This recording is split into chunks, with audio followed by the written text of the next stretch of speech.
आपको grazing food chain तो आपको समझ में आ गई, ये जो चेन बनी हुई है वो ग्रेजिंग फूड चेन है।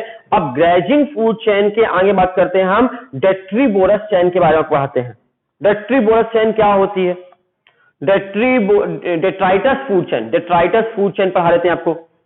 देखना, ये प्रोड्यूसर प्लांट है, प्लांट की डेड बॉडी, प्लांट की पत्तियां गिरेंगी कि नहीं गिरेंगी? प्लांट की लीफ मरेगा, प्लांट की पत्तियां गिरेंगी तो लीफ गिरेंगी उसकी, उसके स्टेम, रूट, फ्लावर, फ्रूट्स वगैरह सब गिरते रहेंगे समय समय पे ना, प्लांट के पार्ट गिरते रहेंगे जमीन पे, ठीक है। एल्गी है, एल्गी मर मर के गिरेगा, सबकी डेड बॉडी, एल्गी सबकी डेड बॉडी आपको पड़ी हुई होगी कि नहीं होगी? इन सबकी डेड बॉडी, प्लांट की डेड बॉडी पड़ी हुई होगी।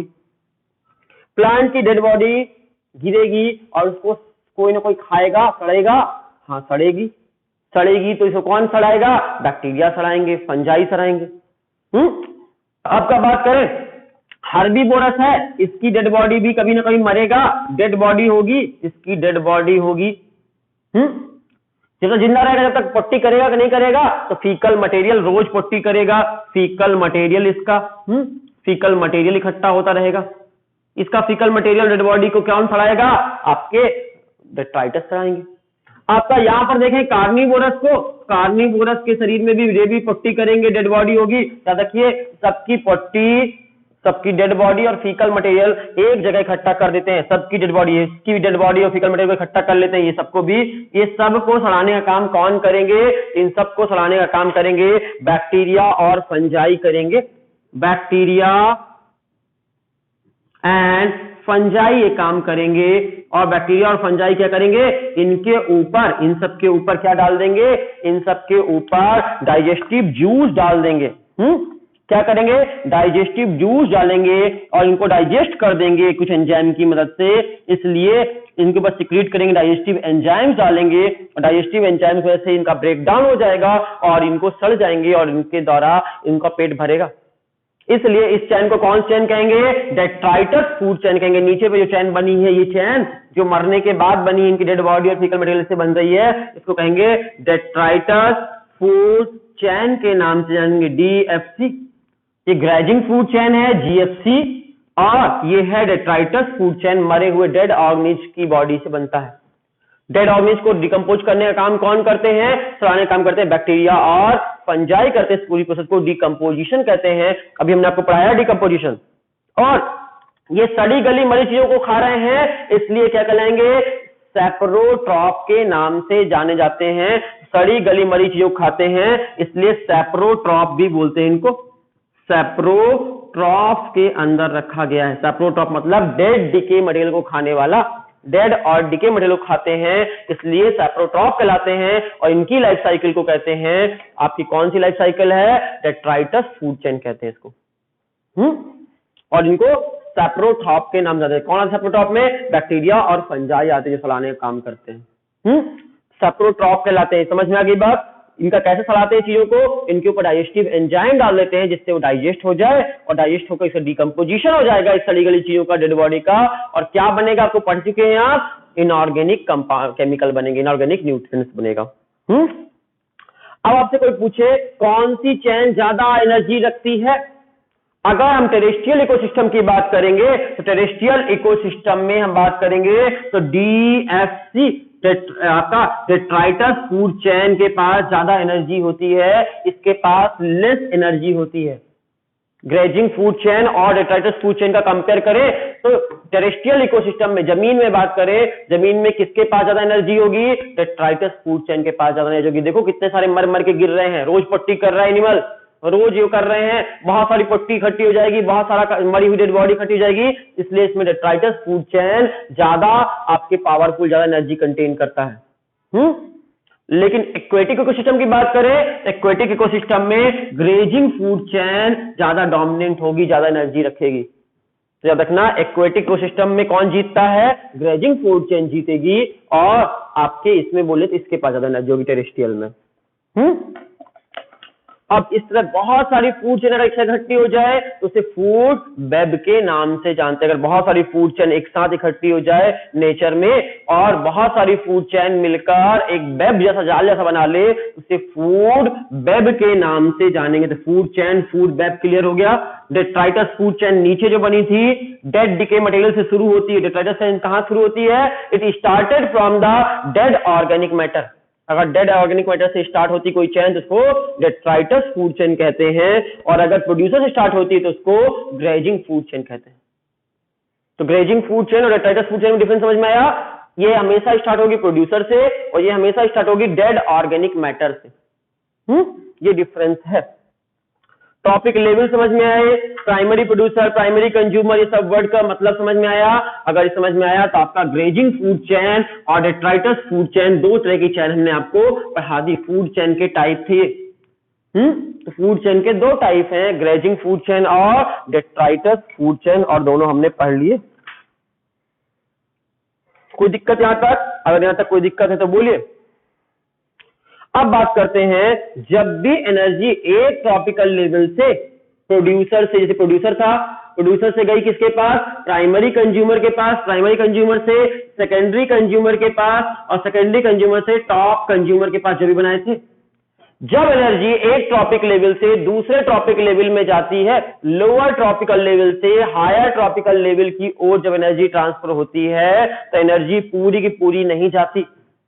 ओनली 10% ही एनर्जी अगले सक्सेसिव ट्रॉपिकल लेवल में जाती है। यहां पर मान लो अगर 10,000 किलो जूल थी पेड़ों के पास, 10,000 किलो जूल एनर्जी थी इनके पास, मान लेते हैं किलो जूल, तो आपका इसमें से एनर्जी इसके पास कितनी जाएगी? इसमें पास सिर्फ और सिर्फ इसका 10% ही ट्रांसफर होगा, बाकी 90% ये अपने पर्पस से यूज कर लेगा। तो अगर प्लांट को खाएंगे कौन? खरगोश ने खा लिया प्लांट को, तो खरगोश के पास, प्लांट के पास अगर 10,000 किलो जूल एनर्जी थी तो खरगोश के पास कितनी एनर्जी जाएगी? मात्र 1,000 किलो जूल। इसका 10% निकाल लेना, 10,000 का 10% होता है 1,000। तो खरगोश के शरीर में सिर्फ 1,000 किलो जूल एनर्जी आएगी। सिर्फ 10% एनर्जी ही अगली सक्सेसिव जनरेशन को ट्रांसफर होती है, बाकी 90% खुद यूज कर लेते हैं ये। अब देखो इसके पास कितना है? 1000 किलो जूल है। अब ये इसको मान लो इस खरगोश को खा ले रही है, एक फॉक्स ने खाया, फॉक्स के शरीर में कितनी एनर्जी जाएगी? इसका 10% जाएगी, मतलब फॉक्स के शरीर में मात्र 100 किलो जूल एनर्जी जाएगी, ओनली 100 किलो जूल। ठीक है, 1000 का 10% पहुंचेगा।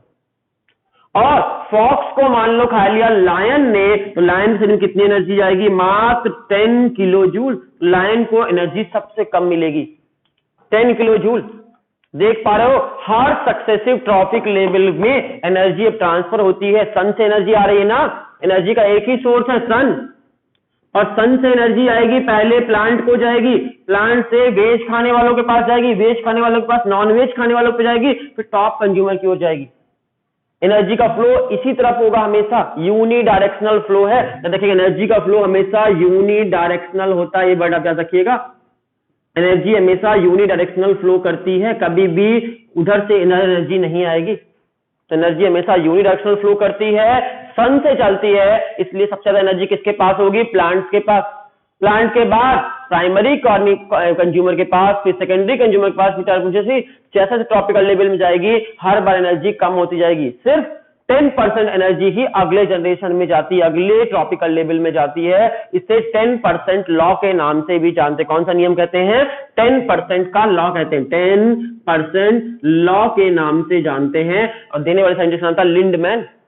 लिंडमैन वो साइंटिस्ट थे जिन्होंने पहली बार 10% लॉ बताया था कि हर ट्रॉपिक लेवल में, एक ट्रॉपिक लेवल से दूसरे ट्रॉपिक लेवल में जब एनर्जी ट्रांसफर होगी तो सिर्फ उसका 10% ही ट्रांसफर होगा, बाकी 90% अलग अलग पर्पस में यूज हो जाएगा।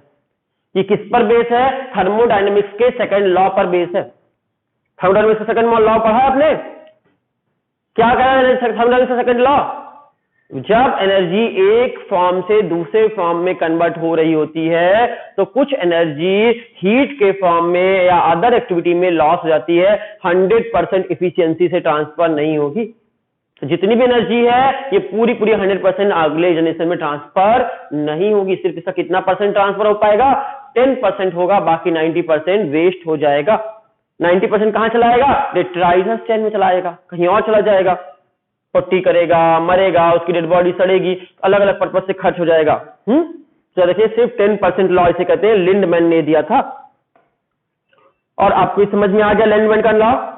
अब बात करते हैं दो और टर्म की बात कर रहे हैं, तो आपकी बात समझ में गई। Energy decrease at successive trophic level, ये लाइन को इसको एनसीईआरटी में लिखा है, energy decrease in successive trophic level, her trophic level के बाद एनर्जी कम होती चली जाएगी, सबसे कम एनर्जी इसको होगी, इसीलिए शेर वगैरह इंडेंजर्ड हो गए हैं, खत्म होने का डर है। सबसे कम आपके टॉप जो कंज्यूमर होते हैं वो गिनती में हमेशा कम होते हैं और प्रोड्यूसर ज्यादा होते हैं, क्योंकि इनके पास सबसे ज्यादा एनर्जी होती है। वेजिटेरियन बनो, इसीलिए कहते हैं वेज खाना खाना चाहिए, एनर्जी फुल रहोगे। चलो अब आगे चलते हैं। अब अगर इतना समझ में आ गया है तो अगली वर्ड आता है आपका स्टैंडिंग क्रॉप और स्टैंडिंग स्टेट, दो अलग अलग वर्ड है। आपकी बुक ने स्टैंडिंग क्रॉप वर्ड से पढ़ाया है, स्टैंडिंग क्रॉप वर्ड को पढ़ लेते हैं हम। स्टैंडिंग क्रॉप, इस वर्ड को आपकी बुक ने दिया हुआ है, कहता है कि किसी भी समय में, at any time, a unit of time में, अ यूनिट ऑफ एरिया में, किसी पर्टिकुलर एरिया में, किसी पर्टिकुलर टाइम में जितना भी बायोमास होगा, उस बायोमास को उसका स्टैंडिंग क्रॉप बोलेंगे। Total biomass of an organism किसी ट्रॉपिक लेवल में, इन any trophic level, any trophic level, किसी भी ट्रॉपिक लेवल की बात कर सकते हैं हम, in any trophic level, in unit, an unit time, एक यूनिट टाइम की बात कर रहे हैं, an unit time, and an unit area में, एक पर्टिकुलर एरिया में, एक यूनिट एरिया में, एक यूनिट एरिया में जितना भी बायोमास होगा, टोटल बायोमास जो होगा वहां का, टोटल बायोमास, बायोमास मतलब समझते हो, उस लिविंग ऑर्गेनिज्म का कुछ ना कुछ वजन होगा, वेट होगा, उस टोटल बायोमास को कहेंगे स्टैंडिंग क्रॉप। स्टैंडिंग क्रॉप मतलब वजन, किसी भी ऑर्गेनिज्म का वजन। सपोज इस कमरे की बात कर रहे हैं, इस कमरे में अगर टॉप कंज्यूमर की बात करें, टॉप कंज्यूमर हम ही हैं, तो मेरा जो वजन होगा, मेरा वेट है 70 किलो, मेरा बायोमास है 70 केजी, तो मेरा लिविंग बॉडी का वजन है 70 केजी, तो मेरा इसका स्टैंडिंग क्रॉप क्या हुआ, 70 केजी, स्टैंडिंग क्रॉप कहलाएगा। किसी भी टॉपिक लेवल में हम बात कर रहे हैं, किसी भी टॉपिक लेवल में certain mass of living material present होता है, और उस certain mass of living material को कहते हैं, उसके मास को कहते हैं स्टैंडिंग क्रॉप। तो जो भी मास होगा, बायो लिविंग ऑर्गेनिज्म के मास को बायोमास भी कह सकते हो, तो टोटल बायोमास को ही स्टैंडिंग क्रॉप कहते हैं। और टोटल बायोमास नापेंगे कैसे, फिर दो तरह से नाप सकते हैं, मेजरमेंट करने का दो तरीके हैं बायोमास नापने का, fresh weight and dry weight. दो तरह का वजन कर सकते हैं, फ्रेश वेट और ड्राई वेट। ठीक है, फ्रेश वेट और ड्राई वेट में कौन एक्यूरेट माप होगा, ड्राई वेट ज्यादा एक्यूरेट माप होगा, क्योंकि मॉइस्चर कंटेंट अलग अलग ऑर्गेनिज्म में अलग अलग हो सकता है, वेरी कर सकता है। तो फ्रेश वेट भी ले सकते हैं, लेकिन ड्राई वेट ज्यादा मोर एक्यूरेट है। अगर हम ड्राई वेट लेना पॉसिबल है, dry weight is the most perfect answer होगा। तो मेजरमेंट करने का, बायोमास मेजरमेंट करने का सबसे अच्छा तरीका ड्राई वेट है, लेकिन कभी कभी कुछ ऑर्गेनिज्म के केस में, लिविंग ऑर्गेनिज्म में ना, सबको सुखा के नहीं कर सकते हैं, किसी इंसान को सुखा के नहीं करेंगे, इसलिए वहां पे फ्रेश वेट भी ले सकते हैं हम। तो फ्रेश वेट, ड्राई वेट दो टर्म में दिखा सकते हैं, और किसी भी समय में, यूनिट टाइम में, किसी भी पर्टिकुलर एरिया में, किसी ऑर्गेनिज्म का जितना बायोमास होगा उसे स्टैंडिंग क्रॉप के नाम से जानेंगे। एक वर्ड और होता है स्टैंडिंग स्टेट, आपके एनसीईआरटी में नहीं दिया हो, लेकिन मत जान लीजिए, स्टैंडिंग स्टेट। इस वर्ड का मतलब क्या है, स्टैंडिंग स्टेट वर्ड का मतलब होता है टोटल मिनरल न्यूट्रिएंट्स कितने हैं किसी भी टॉपिक एरिया में, किसी टॉपिक टाइम में, किसी पर्टिकुलर जगह में, टोटल मिनरल्स कितने हैं, टोटल मिनरल्स, या मिनरल्स की बात करें या फिर न्यूट्रिएंट्स की बात करें, तो टोटल न्यूट्रिएंट्स या मिनरल्स की बात करें तो उसको टोटल स्टैंडिंग स्टेट कहेंगे, और टोटल बायोमास की बात करें तो स्टैंडिंग क्रॉप कहेंगे। स्टैंडिंग क्रॉप और स्टैंडिंग स्टेट में डिफरेंस ये है, ये बायोमास का मेजरमेंट है और ये टोटल मिनरल्स या न्यूट्रिएंट्स का मेजरमेंट है। बस इतना सा डिफरेंस है और इसके साथ एनर्जी फ्लो खत्म हुआ। फूड चेन और फूड वेब आप बचपन से पढ़ते आए हो, इस डिटेल में पढ़ाने की जरूरत नहीं है। फूड चेन और फूड वेब, फूड चेन एक दूसरे को खाने के लिए एक चेन बन जाती है, इसे फूड चेन कहते हैं, और कई सारी फूड चेन एक साथ इकट्ठी हो जाती है तो एक वेब जैसा बन जाता है, उसे फूड वेब कहते हैं। आपके बुक में कुछ फूड चेन कुछ फूड वेब बने हुए हैं, देख लीजिएगा। स्टैंडिंग क्रॉप देख लीजिएगा। आपका डिकम्पोजिशन जहां पढ़ाए वहां एक डायग्राम बना हुआ है, उसको भी एक बार देख लीजिएगा। डायग्राम सारे देखते चलेंगे, एनसीईआरटी के एक भी लाइन छूटना नहीं पाए। वैसे काम की सारी बातें हमने आपको बता दी। तो यहाँ पर एनर्जी फ्लो खत्म हो गया। आपको समझ में आया कि किसी भी इकोसिस्टम में इनपुट क्या है, प्रोडक्टिविटी, आउटपुट क्या है, डिकम्पोजिशन, और इन दोनों के बीच में एनर्जी कहां ट्रांसफर होती है, एक ऑर्गेनिज से दूसरे ऑर्गेनिज में ट्रांसफर होती रहती है, और इस तरह इसको फ्लो को एनर्जी फ्लो कहते हैं। एक ऑर्गेनिज को खाया दूसरा ऑर्गेनिज, उसके शरीर में एनर्जी चली गई, उसको उसने खा लिया, उसके शरीर में चली गई। तो जो इसको खाता जाता है एनर्जी ट्रांसफर होती जाती है। एनर्जी का सोर्स सन है, और सन से एनर्जी एक से दूसरे में, दूसरे से तीसरे में जाती है। थर्मोडायनेमिक्स का लॉ पढ़ा है आपने, वही फॉलो करता है। थर्मोडायनेमिक्स का सेकंड लॉ क्या कहता है, जब एक फॉर्म से दूसरे फॉर्म में एनर्जी ट्रांसफर हो रही होती है तो कुछ एनर्जी लॉस हो जाती है, और इसी तरह एनर्जी पूरी की पूरी ट्रांसफर नहीं हो पाती है। तो कितनी लॉस हो जाएगी, 90% लॉस हो जाएगी, और सिर्फ 10% ही अगले जनरेशन को जा पाएगी। तो 10% का लॉ कहते हैं, इसे लिंडमैन ने दिया था। इस तरह आपका पूरा एनर्जी फ्लो खत्म हो गया। एनर्जी फ्लो से कोई भी क्वेश्चन है तो पूछ सकते हैं।